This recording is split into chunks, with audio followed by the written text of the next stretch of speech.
안녕하세요. 창업의 꿀팁을 알려드리는 이종훈의 창업 카페 만지기 이종훈입니다. 반갑습니다.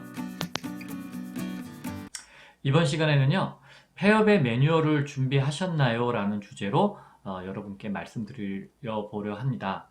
갑자기 왜 폐업에 대한 얘기를 했느냐 궁금하실 텐데요. 저도 창업한 지 6개월도 안 된 상황에서 같이 이 창업보이센터에 입주했었던 사장님 한 분으로부터 폐업에 대한 준비를 해야 되지 않느냐라고 하는 조언을 들었어요. 그때만 하더라도 조금 난감했죠. 왜냐면 이제 시작한 지 몇 개월도 안 됐는데 우리 사무실에 놀러 오셔서 폐업에 대한 얘기를 이렇게 하실 때부터 이거는 뭘까? 그래서 참 난감했었는데 지나고 보면 정말 도움이 많이 됐었던 조언이었었고요. 그리고 또 폐업을 하려고 했던 매뉴얼을 만들었던 게 정말 실제 저한테 도움이 됐었던 일이었었어요. 그래서 저도 여러분들한테 그분의 역할을 하고 싶어서 오늘 폐업에 대한 얘기를 말씀드리려고 합니다. 자, 여러분들 한 번에 성공하신다라고 하신다면 사실 이 강의 들으실 필요 없으세요. 그런데 여러분이 생각하기에도 실패에 대한 어떤 그 확률적인 면 이런 걸 생각해 보면 내가 한 번보다는 뭐 두세 번, 많게는 뭐 몇 번을 더 거칠 수 있는데 만약에 폐업을 한다 그러면 여러분들이 준비가 안 된 상태에서 폐업을 하면 안 되시거든요. 왜? 재기를 해야 되기 때문에 재기에 대한 준비가 필요하세요. 그러면 재기에 대한 준비는 뭐가 있을까를 생각해 보셔야 되잖아요. 그걸 미리 만들어 놓으시라는 거죠. 자, 그 실리콘밸리 같은 경우에는 보통 평균 4회 정도의 실패를 겪는다고 해요. 평균적으로. 그 다음에 처음 창업했던 나이도 우리나라하고 좀 다릅니다. 우리나라는 사실 청년들 20, 30대가 창업을 많이 하지만 사실 실리콘밸리는 40대가 또 주로 창업하는 나이대예요. 좀 다르죠. 그러니까 우리는 솔직히 엄밀히 따지면 취업이 안 되기 때문에 창업으로 방향을 바꿔서 이렇게 정책을 피는 거지 실제 20, 30대의 창업은 사실 좀 상당히 위험해요. 왜냐면 사회 경험이 거의 없거나 짧기 때문에 사회적 네트워크가 거의 없잖아요. 그런 분들이 창업을 해서 성공하기는 정말 쉽지 않습니다. 그런데 40대 정도가 되면 이제 제 나이대가 되면 사회적인 경험과 뭐 직장 생활 여러 가지 경험들을 많이 해봤기 때문에 실패할 확률이 그만큼 많이 떨어지고요. 예. 그런데 이제 제가 우리나라 청년들한테 아쉬운 거는 그런 부분이죠. 자기네들이 가질 수 없는 부분, 가질 수 없는 부분을 보완하는 것들을 거의 꺼려 한다고 지난번에도 말씀드렸어요. 즉, 40대 이상의 시니어들하고 콜라보를 하거나 이렇게 동업을 하는 부분들이 많지가 않아요. 그러니까 그건 제가 보기에는 정말 그 창업을 잘 모르시는 분들인 거라고 저는 생각이 들죠. 물론 누구는 알았겠어요. 그렇지만 실리콘밸리의 어떤 기준으로 본다 그러면 20, 30대 되게 무모한 거죠. 물론 성공 사례가 아예 없진 않으니까 20, 30대가 무조건 다 망한다 그런 뜻은 아니에요. 근데 빈도수로 보면 확률적으로 보면 여러분들이 20, 30대에 성공한 사람들의 확률을 실패하는 사람의 비율로 보세요. 과연 1%나 나올까요? 40대나 이렇게 준비된 사람들도 창업을 해도 확률이 17%인가 밖에 안 나옵니다. 실리콘밸리에서도. 그럼 여러분들은 두 자리 숫자도 안 돼요. 그리고 뭐 5%이 정도도 안 나올 겁니다. 그러나 몇몇의 아주 특출나신 분들에 의한 성공을 나도 할 수 있어 라는 착각을 많이 해요.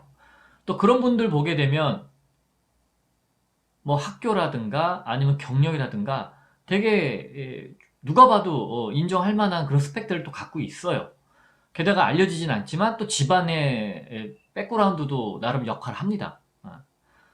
그런 것들이 다 사실 사업할 때 도움이 되거든요. 그런데 뭐 아무것도 안 갖고 있어 맨바닥에 헤딩하시는 청년들 입장에서는 정말 무모하다고 볼 수밖에 없죠. 그래서 제가 지난 영상에서도 몇 번 말씀드렸다시피 열정페이도 좋으니까 일을 배워라. 자기가 좋아하는 한 분야에서 미치도록 한번 일을 배워봐라. 거기서 보수가 생기면 더 좋고 안 되더라도 내 꿈을 위해서 조금 어느 정도는 희생을 해야 되지 않느냐 라는 얘기를 좀 감히 제가 말씀드렸는데요. 자, 그래서 우리나라의 청년 창업자들, 뭐 하물며 시니어들도 실패할 확률이 당연히 높죠. 90%가 이상입니다. 예. 그러면 몇 번의 어떤 그 시행착오를 거쳐서 성공한다면 내가 재기가 가능할 수 있는 준비가 되어야 되거든요. 자, 그럼 준비가 되려면 통장의 잔고가 0일 때 혹은 부채가 잔뜩 있을 때 여러분 폐업하면 재기가 가능할까요? 그래서 여러분들한테 기본적으로 재기를 위해서 준비하기 위해서는 내 통장 잔고를 보고서 결정을 해야 된다는 거죠.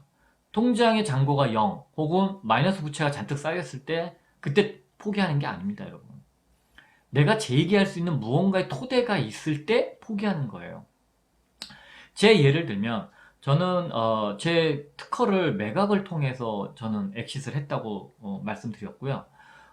그 자금으로 가지고 저도 부채라든가 국세라든가 이런 부분들을 다 정리하고 그 다음에 마지막 저에 대한 어떤 케어를 좀 했습니다. 왜냐면 만 4년 횟수로는 5년 정도 힘들게 해왔잖아요. 집에 또 안 가고 사무실에서 먹고 자고 하고 그러다 보니까는 뭔가 마음이 많이 피폐해져 있었죠. 그래서 저를 치유하기 위한 시간이 필요했었어요.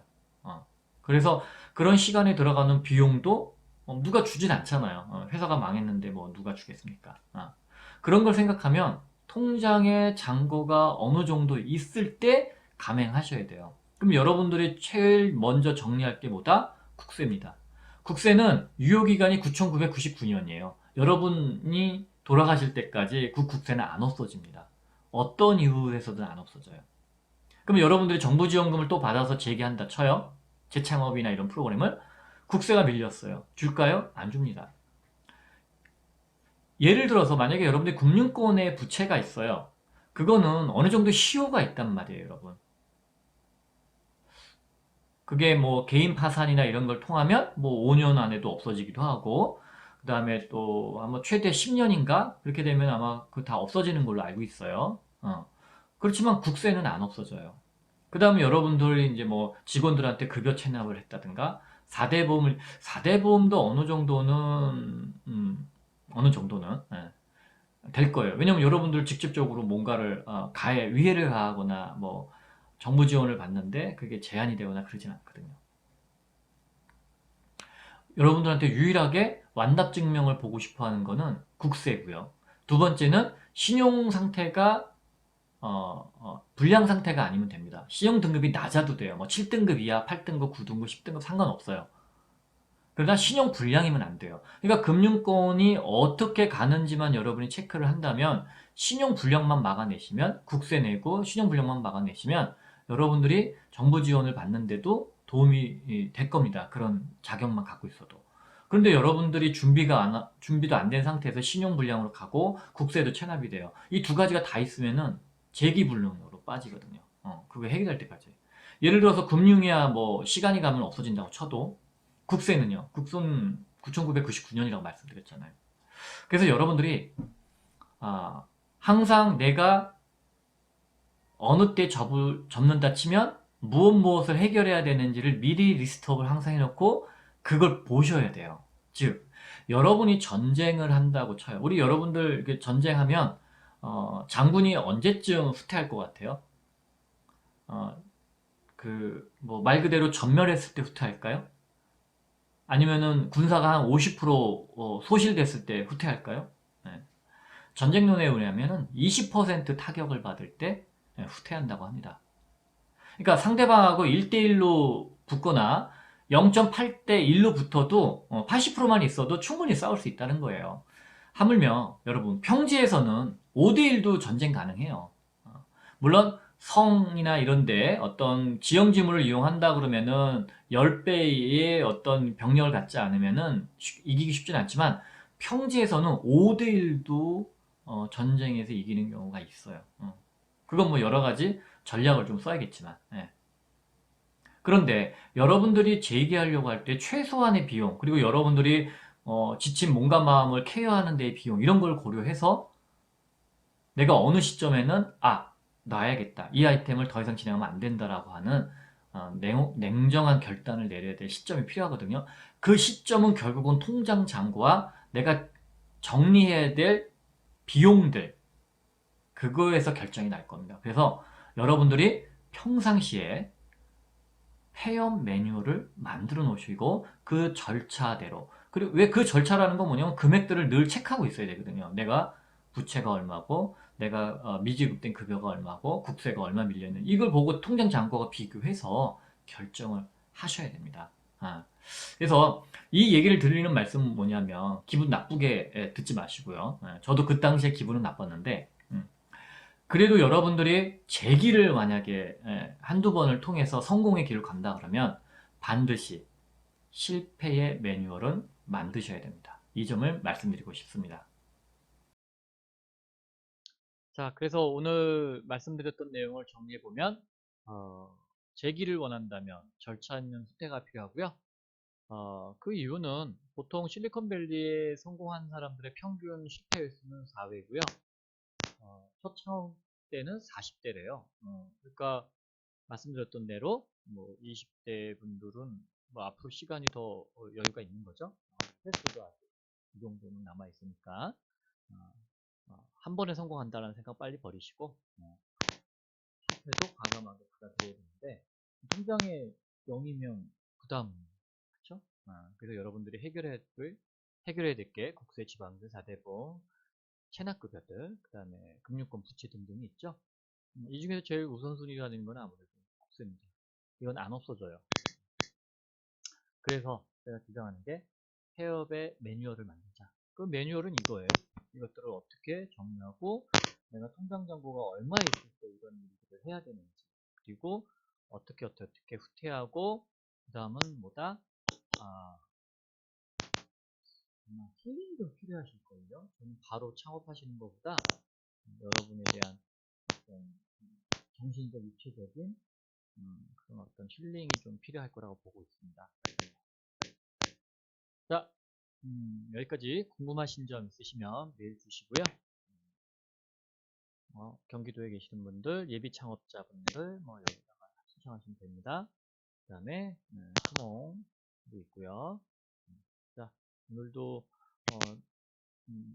드린 말씀이 좀 도움이 되셨다면 좋아요와 구독 부탁드리겠습니다. 감사합니다.